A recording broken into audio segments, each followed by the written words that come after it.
have a pretty decent Bose speaker that accepts both Bluetooth input and auxiliary cable input and has pretty decent battery life, plus a 10-inch tablet, a several-year-old Huawei. It's in a pink case now because that's my grandson's favorite color. I figured that if I add a few doodads and accessories, I should be able to turn it into a portable, battery-operated entertainment center for the schoolie that I can use either inside the schoolie or outside.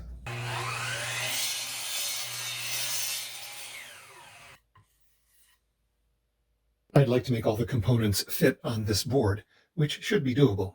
While both the tablet and the speaker have decent battery life, I want the option of keeping them plugged in and charging while mounted to the board. And to that end, I've got a 12-volt socket and a USB charger with 2 ports.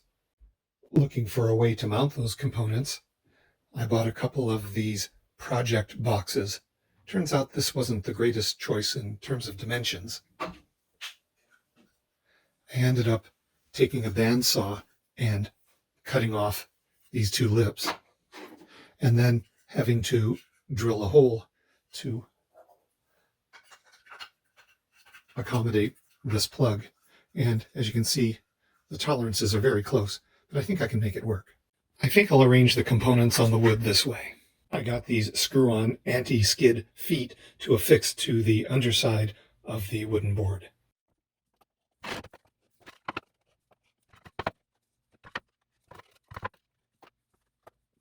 These screws are pretty small, but this close to the edge, I think I am going to pre-drill to make sure that the wood doesn't split. It would be so easy to drill too far and have the drill bit come right out through the other side of the wood, disfiguring the good side. I've certainly done it before, but this adjustable stop here on the drill press makes sure you can only go so deep and no deeper.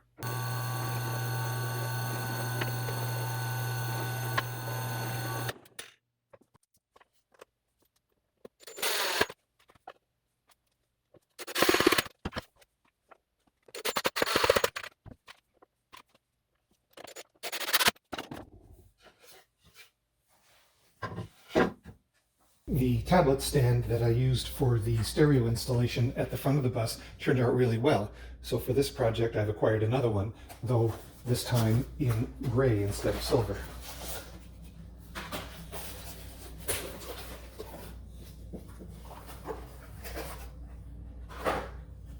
Cute bag. I don't know that I'll use it for this project, but perhaps for another. And I quite like it that the pivots are so stiff, because it means it's likely to stay in place when the bus vibrates going down the road. To keep the tablet from coming out of the stand as the bus bounces down the road, previously I used one of these invisible mirror clips that I bent to shape, and I'm going to do that again. Here's the clip bent to shape with some electrical tape wrapped around it to prevent marring. It's going to go here. Just need to add the spring, drill a hole down here to attach the spring.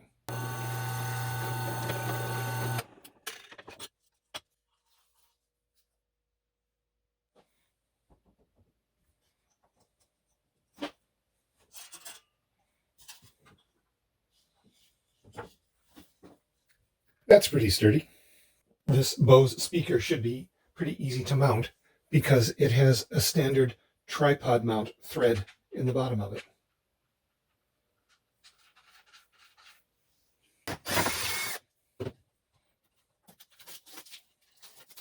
I'm going to want to countersink it from the bottom.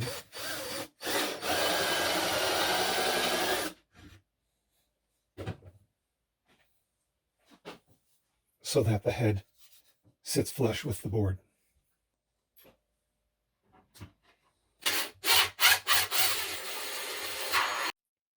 I don't want this bolt to spin when I'm tightening the speaker onto it.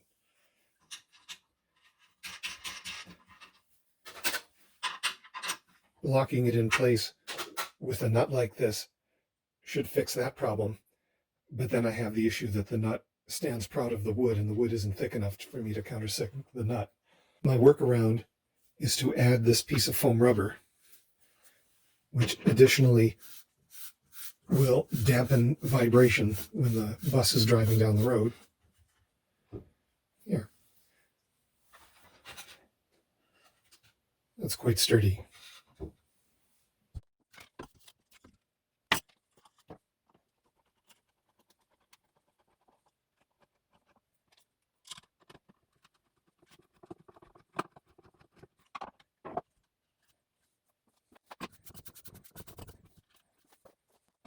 Well, that's taking shape. I've installed the socket in the project box. The charger will fit like this. The power will come from whatever socket this is plugged into, supplying 12 volts to it. And I'm introducing a small switch here so it doesn't add any parasitic load to my house batteries that might cause the batteries to go flat if left hooked up hour after hour. Now I just have to wire everything up.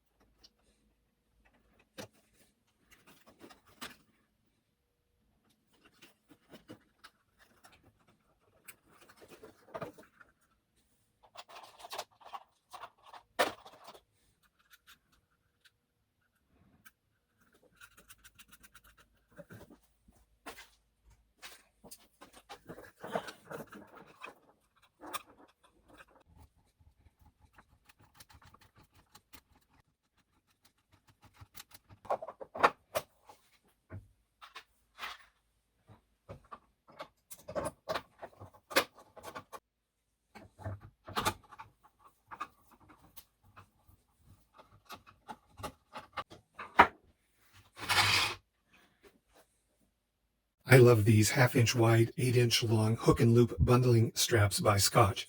Every time I get a new gadget that has a cord or cable, one of the first things I do is add one of these straps to it. This system makes sure they don't get lost, unlike twist ties. And it's such a great way to do cable management. With prototypes, there are always refinements that can be made. It occurs to me that when I'm using this setup outside, I won't be relying on this cable at all, and it would be nice if it didn't dangle off the back. So I'm going to screw this bundling strap to the base.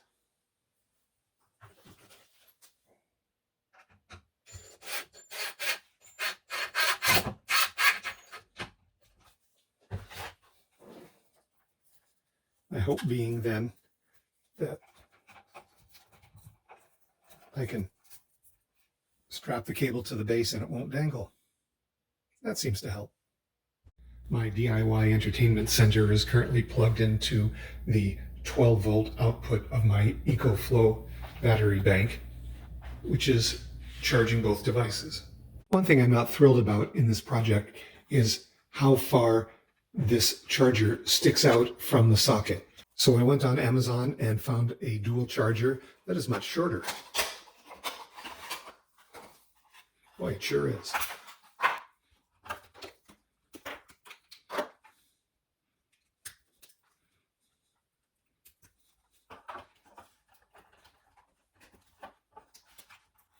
It's a tight fit. That's quite discreet. But listen to the rhythmic noise that starts when I turn on the switch to charge both devices.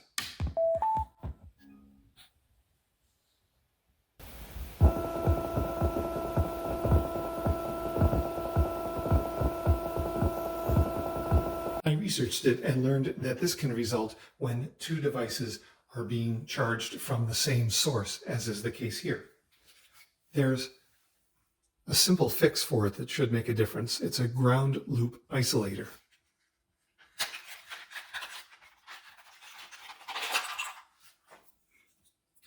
It's a simple passive device. You just plug in series between the speaker and the tablet. Let's give it a try.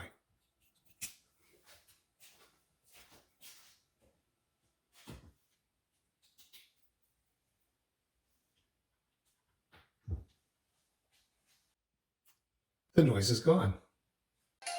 You can tell just how inadequate are the tiny speakers built into this little Huawei tablet. Now let's plug in the Bose speaker.